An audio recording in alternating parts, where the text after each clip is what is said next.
अमरीकी सदर Donald Trump ने ईरान नाल खत्म होने वाले जिहड़ा मुफाहमती यादाश्त की तोसी करन तो इनकार करदे होया तेहरान नूं सफेद झंडा लहरा के हथियार सुट्टण दा मुतालबा कीता।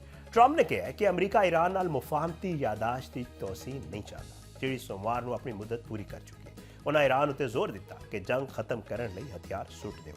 अमरीकी सदर ने यह दावा किया है कि उन्हों की टीम ईरान की पासदारान इनकलाब नाल गलबात कर रही है, पर ईरान पासदारान इनकलाब ने इस दावे की बाकायदा तौर पर तरदीद कर दी है। दूजे पासे ईरानी हुकाम ने इशारा दिता है कि मुफाहमती यादाश्त की मुद्दत खत्म होने तो बाद ईरान अमरीका के खिलाफ होर सख्त हिकमत अमली अख्तियार कर सकता है। ईरानी वजारत खारजा के तर्जमान इस्माइल बुकाई ने यह कहा कि अमरीका वालों मुआहदे की मुबैना खिलाफ वर्जियां की वजह नाल मुज़ाकरात लई मुकर्रर किए गए 60 दिन हुण बेमानी हो चुके हैं। उन्होंने मुताबिक ईरान किसी भी दबाव या धमकी के तहत अपनी पॉलिसी तब्दील नहीं करेगा तो हमला होने की सूरत जवाब जड़ा है वो देने लई असी तैयार हाँ। ईरानी खबरसां इदारे इरना के मुताबिक अब्बास इराकची जेड़े वजीर खारजा ने उन्होंने कहना है कि अमरीका ते ईरान के दरमियान मुफाहमत की यादाश्त उत्ते अमल करने के रस्ते इसराइल सब तो वड्डी रुकावट सी ते उन्हें मुआहदा नाकाम करने लई हर मुमकिन कोशिश की थी।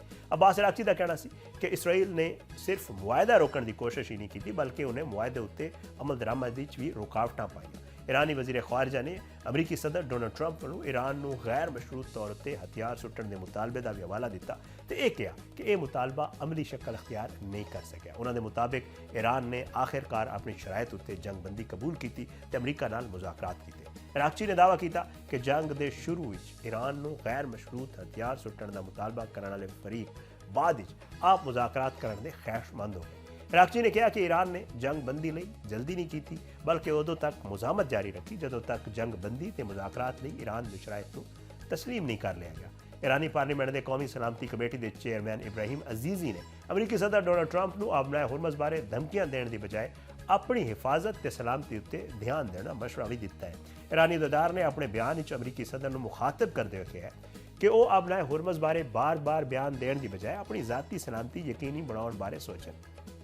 इब्राहिम अजीजी ने कहा कि अमरीकी सदर को ऐसी सूरत हाल तो बचने लई अपनी हिफाजत पर ध्यान देना चाहिए तो जिथे उन्होंने फरार होने लई जड़ा उन्होंने फूड ट्रक का सहारा ना लेना पवे। ईरान के पासदारान इनकलाब ने भी दूजे पासे अमरीकी सदर डोनाल्ड ट्रंप के इस दावे को रद्द कर दिता है कि वाशिंगटन के पासदारान इनकलाब की क्यादत गैर सरकारी जरिए नाल कोई राबते जारी नहीं। पासदारान इनकलाब के तर्जमान हुसैन मुहिब्बी ने ट्रंप के दावे को झूठ करार देते हुए आख्या कि इस वेले ईरानी पासदारान इनकलाब के नुमाइंदियां ते अमरीकी हुकाम के दरमियान कोई गलबात या मुज़ाकरात नहीं हो रहे। ईरानी पासदारान इनकलाब के तर्जमान हुसैन मुहिब्बी ने खबर सादारे तस्नीम नाल गलबात करते हुए कहा कि पासदारान इनकलाब के नुमाइंदियां ते अमरीकी हुकाम इस वक्त कोई भी मुज़ाकरात नहीं हो रहे। हुसैन मुहिब्बी ने अमरीकी सदर डोनाल्ड ट्रंप के दावे मुस्तरद करते हुए कहा कि यह ट्रंप का झूठ है, ये सिर्फ वह वहम है जिहड़ा जंग शिकस्त ते मायूसी तो पैदा होने वाले डरावने ख्वाबां की खुराक नाल पल रहे हैं। अमरीकी सदर डोनाल्ड ट्रंप की जी मकबूलियत है उसके हवाले नाल भी कुछ सर्वे आ रहे हैं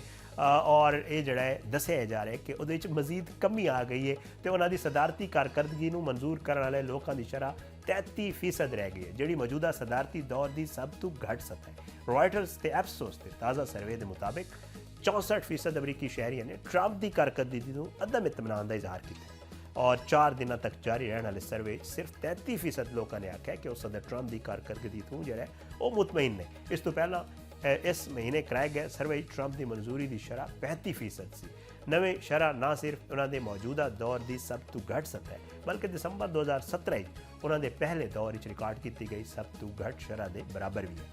ताज़ा सर्वे 40% रजिस्टर्ड वोटरों ने इमीग्रेशन पॉलिसी के मामले रिपब्लिकन पार्टी को बेहतर करार दिता है जबकि 38% ने डेमोक्रेट्स को तरजीह दी है। यह फर्क ट्रंप के मौजूदा दौर सब तो घट है।